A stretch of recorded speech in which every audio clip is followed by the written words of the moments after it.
जय हिंद बच्चों। आज देखा जाए लेक्चर नंबर 6।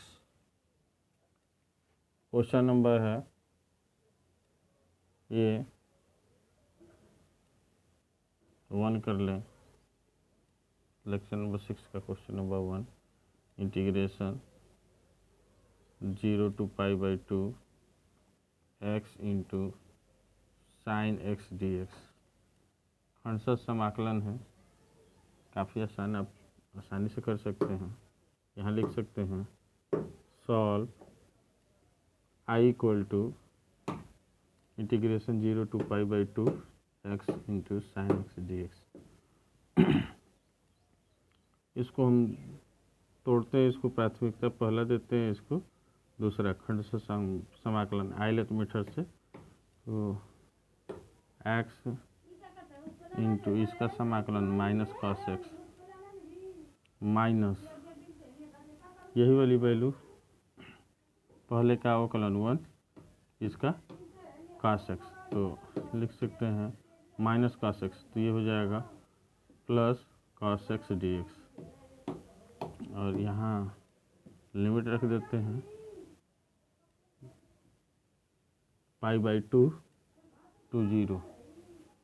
अब देखें इतने को लिखा जा सकता है माइनस एक्स कॉस एक्स, और इसे हम लिख सकते हैं प्लस साइन एक्स, समाकलन इसका साइन एक्स, और लिमिट हो जाएगा π/2 to 0। एक बार अपर लिमिट यहाँ पे, तो ऑलरेडी ये 0 होगा क्योंकि इसका π/2 का मान 0 होता है।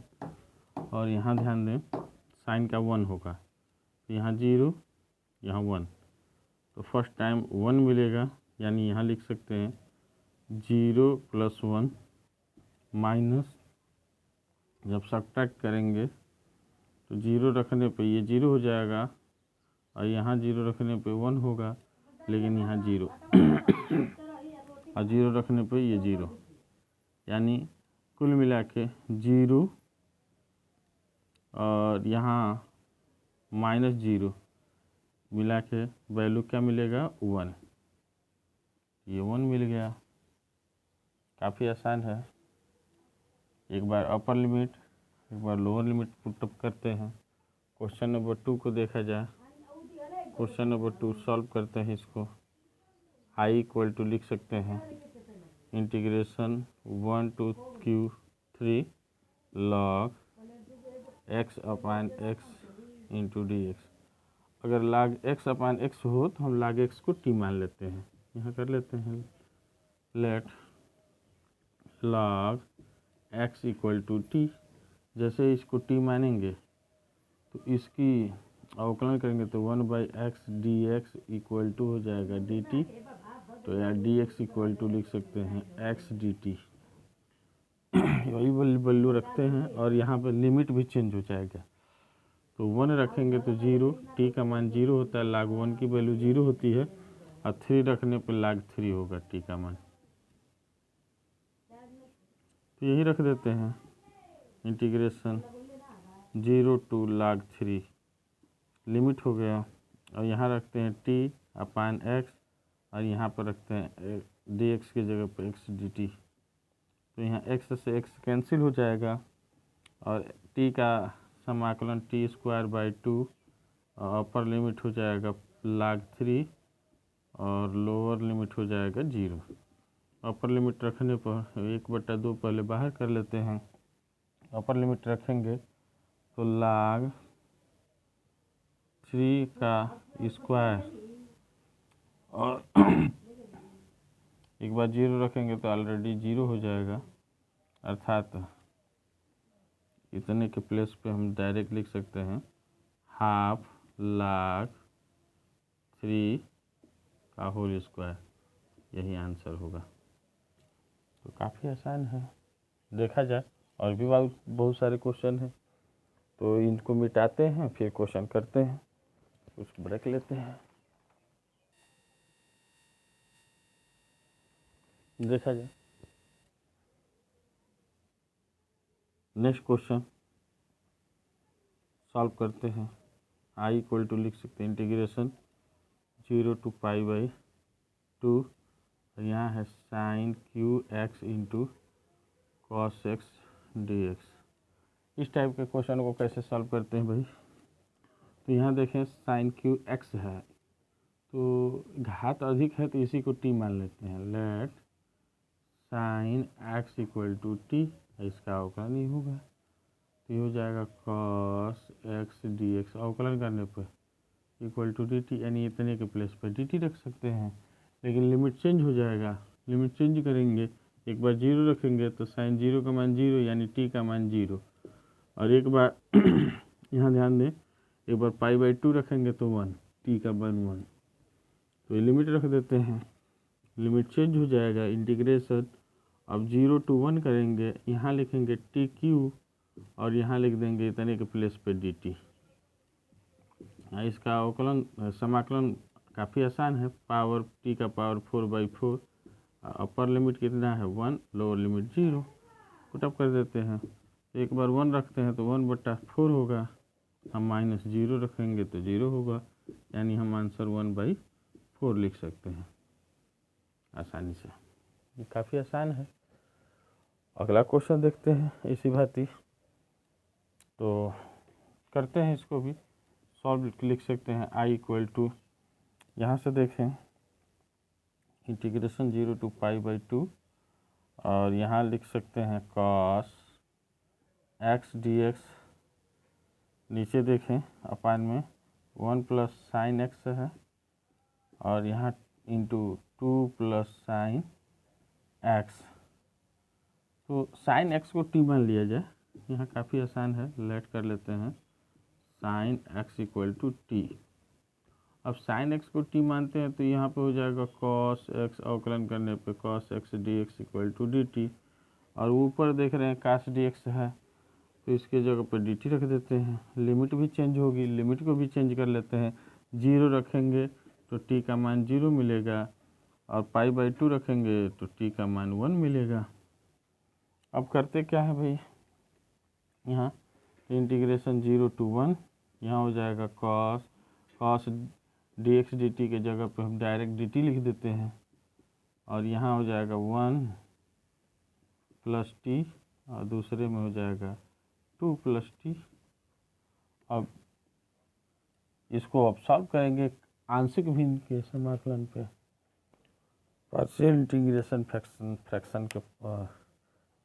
फ्रैक्शन के थ्रू इसको सॉल्व करना है। तो मिटाते हैं ऊपर का, फिर सॉल्व करते हैं।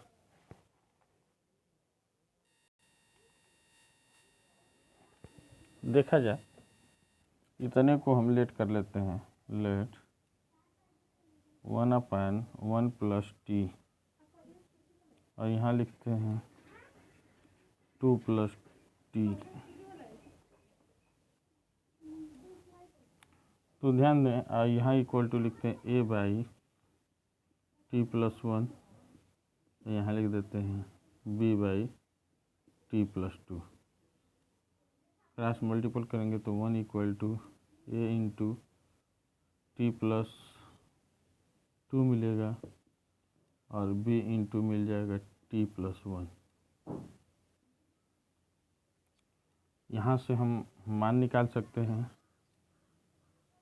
टी का गुणांक इधर देखें तो 0 है, इधर टी का गुणांक देखें तो a और इधर प्लस b है।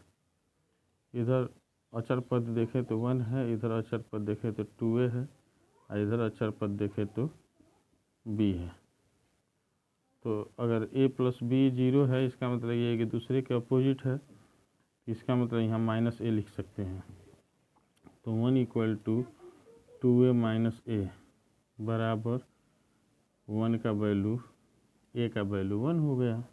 इसका मतलब कि b का मान कितना हो जाएगा, -1 हो जाएगा। क्लियर है कि दूसरे के अपोजिट है, तो ये क्लियर हो गया, तो यहाँ रख सकते हैं। यानी हम ये क्लियर हो गया कि यहाँ हम लिख सकते हैं 1 इक्वल टू 2a और b अपोजिट है, मतलब ये एक दूसरे के अपोजिट है, यानी -a होगा। इसका मतलब कि a का मान 1 होगा, a का मान 1 होगा और a का मान 1 हुआ तो b का मान -1 होगा।